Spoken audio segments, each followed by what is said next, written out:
Hello, and welcome to the latest episode of the Low Budget Review Show. I am your host, Eric Smith, and today I'm talking about All You Need Is Kill by Hiroshi Sakurazaka and translated by Joseph Reeder with Alexander O. Maybe that's a D. Looks like an O. Smith. And this is from Haika Soru. I don't know. Yes, all you need is kill. So, in this book, our main character is Kaiji, and he is a soldier, basically a grunt, and he's about to go into his first battle against these aliens. Alien mimics is what they're called. And so we get a bit of world building. He goes into the battle, and stuff happens, and we learn about they wear the soldiers wear these mech suits, or they call them jackets. Not I don't want to say mechs because they're not like Robotech or BattleTech kind of, or Mech Warrior kind of mechs. They're powered armor suits with weapons on them, but not the big, not like Pacific Rim type of stuff. But he's in the battle. He gets knocked down. People getting killed all around him, and he meets this warrior woman that they call the Full Metal Bitch. But he ends up getting killed, and then he wakes up the previous morning before the battle, and he doesn't know what's going on. Did I have a weird dream? But then the day unfolds exactly the way it did, and then he's in the battle, and then he dies, and then he wakes up the previous morning, and he's stuck in a time loop. That's your nutshell for All You Need Is Kill by Hiroshi Sakurazaka. So for the too long didn't watch folks, I gave this 5 out of 5. I absolutely loved it. I love a good time loop story, and yes, we're going to get to some stuff in a minute. Don't go nuts. Yeah, 5 out of 5. I absolutely had a blast with this. The story is being told by Kaiji. Please pardon my pronunciations of any of these things. I'm doing my best. But he's an interesting character. Just, as I said, just an average dude, a grunt in the army. And so we're getting the world and the war from his perspective, and then he gets caught in this time loop, and he doesn't know what the hell's going on. He doesn't know what to do, and until he meets, well, eventually, something happens with the Full Metal Bitch, who is a young soldier of notoriety, the best soldier in this war. I don't want to give anything away, but it's well written. I want to say this is the first in a book bundle that I am doing, where I'm reading 5 books that have all been translated from another language into English. When I talk about the writing, I'm just, because I don't want to get confused, I don't want to burn out my brain going into how much of it is the actual author, how much of it is the translator. I'm just going to talk about the writing. I don't know how much translators contribute to the flow of the story in a language that it wasn't written in. I actually had a short discussion with a friend of mine about this, because he was reading the Three Body Problem series, which was originally written in Chinese. And so we did discuss this a little bit. How much of it, how literal are the translations? How many changes are made because it's going from, in this case, Japanese to English? Don't know. So when I talk about the writing, I'm just talking about the writing. And that covers initial writing and translation, because I don't know who did what. Well, I mean, technically I do. I know that Hiroshi Sakurazaka wrote it, and Joseph Reeder with Alexander O. Smith translated it, but I think you get what I'm saying. Hopefully you get what I'm saying. So, the writing, very straightforward, very smooth, not confusing in its world building, as the main character, takes us through a day, takes us through this world that we're in, where the Earth has been invaded by these aliens. There's nothing confusing about it.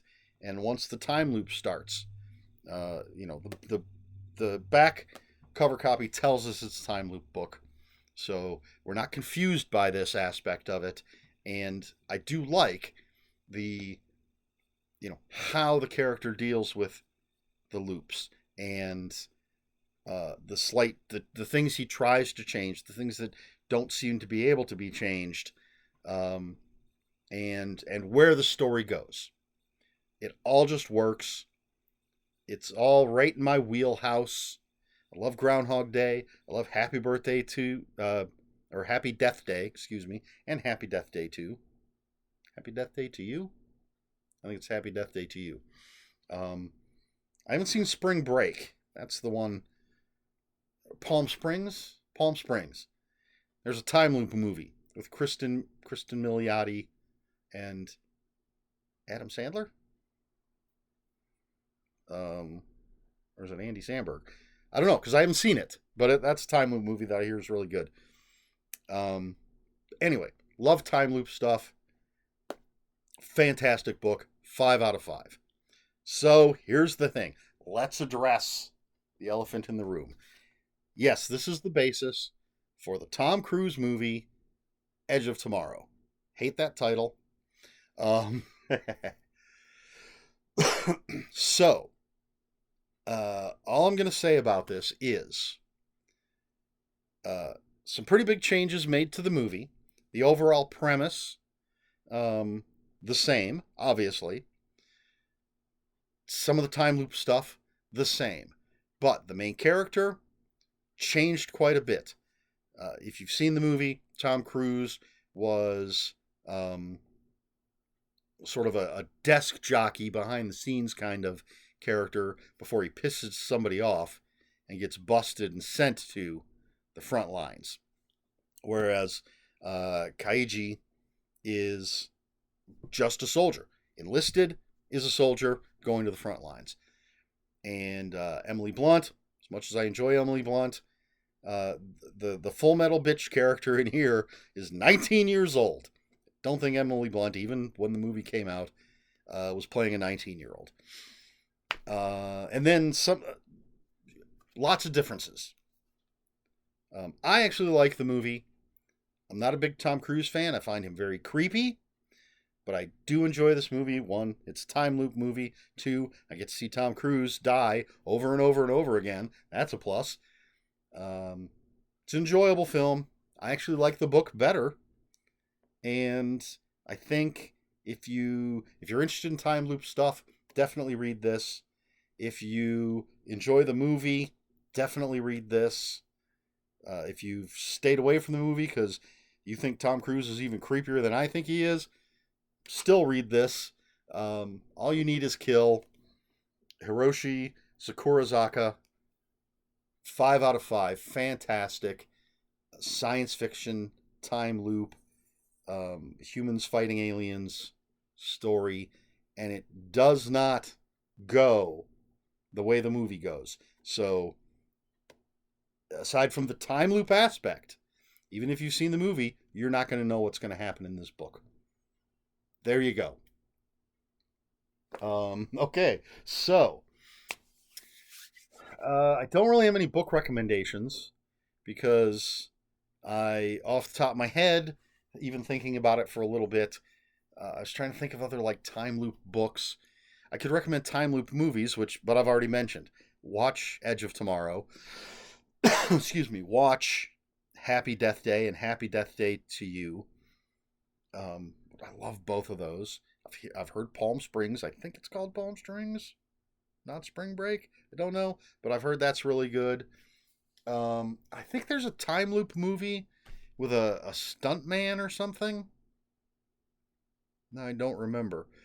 But I couldn't, off the top of my head, giving it a little bit of thought, couldn't come up with too many time loop movies or books. Excuse me. So, my question is, are you a fan of time loops? Back when I was in high school, little anecdote to sort of illustrate that I've always been a fan of time loops. Um, I think I've maybe shared this before. When I was in, I think it was 12th grade, one of my classes, I sat in the back with these three young women that were in my class, and we, didn't pay attention. We were always goofing around.